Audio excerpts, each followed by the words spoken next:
നമസ്കാരം, ജന്മഭൂമിയിലേക്ക് സ്വാഗതം.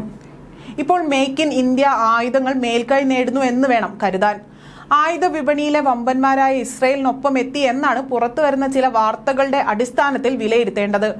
ആയുധ വിപണിയിലെ വമ്പന്മാർ രഹസ്യമായി കടത്തുന്നത് ഇന്ത്യയുടെ ആയുധങ്ങളാണ് എന്നാണ് കരുതപ്പെടുന്നത്. ഇതിനു കാരണം പുറത്തുവരുന്ന വാർത്തയനുസരിച്ച് 8 മാസത്തിലധികമായി തുടരുന്ന ഗാസയിലെ വംശഹത്യയ്ക്ക് ഇസ്രയേലിന് ഇന്ത്യൻ നിർമ്മിത ആയുധങ്ങൾ എത്തുന്നതായി റിപ്പോർട്ടുകൾ സൂചിപ്പിക്കുന്നു.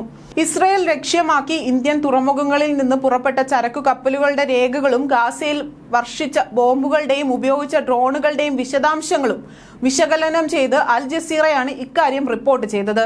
ഇസ്രയേലിലേക്ക് ആയുധങ്ങളുമായി പോവുകയാണ് എന്ന സംശയത്തിൽ മെയ് 15-ന് സ്പാനിഷ് തീരത്ത് തടഞ്ഞുവെച്ച ചരക്കു കപ്പൽ ബോർക്കുമിൽ ഇന്ത്യയിൽ നിന്നുള്ള ആയുധങ്ങൾ ഉണ്ടായിരുന്നതെന്ന് രേഖകൾ വ്യക്തമാക്കുന്നത്.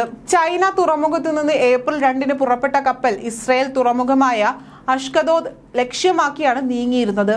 20 ടൺ റോക്കറ്റ് എഞ്ചിൻ, 12.5 ടൺ റോക്കറ്റുകൾ, 1500 കിലോ വരുന്ന വെടിമരുന്ന് എന്നിവയാണ് കപ്പലിൽ ഉണ്ടായിരുന്നതെന്ന് solidarity network against the Palestine occupation എന്ന സംഘടനയ്ക്ക് ലഭിച്ച രേഖയിൽ പറയുന്നു. ഗാസയിലെ നുസറത്ത് അഭയാർത്ഥി ക്യാമ്പിനു നേരെ ഇസ്രയേൽ നടത്തിയ ആക്രമണത്തിനു ശേഷം ലഭിച്ച മിസൈലിന്റെ അവശിഷ്ടങ്ങളിൽ മേക്ക് ഇൻ ഇന്ത്യ എന്ന് രേഖപ്പെടുത്തിയ വീഡിയോ പുറത്തു വന്നതും സംശയം ബലപ്പെടുത്തുന്നു. ഇസ്രയേലി ആയുധ കമ്പനികൾക്കു വേണ്ടി റോക്കറ്റ് മോട്ടോറുകളും മിസൈൽ ഭാഗങ്ങളും നിർമ്മിക്കുന്നത് ഇന്ത്യൻ കമ്പനികളാണ്. ഇസ്രയേലിൽ നിന്ന് വൻ തുകയ്ക്കുള്ള കയറ്റുമതി ഓർഡർ ലഭിച്ചെന്ന് ഇന്ത്യൻ കമ്പനി മേധാവി വെളിപ്പെടുത്തിയിരുന്നു. ഇന്ത്യൻ ഉൽപ്പന്നം എങ്ങനെ പ്രോത്സാഹിപ്പിക്കണമെന്നും ഇന്ത്യയെ ഒരു ആഗോള മാനുഫാക്ചറിംഗ് ഹബ്ബായി മാറ്റണമെന്ന് വർഷങ്ങളായി നയരൂപകർത്താക്കൾ ചർച്ച ചെയ്യുന്ന കാര്യമാണ്.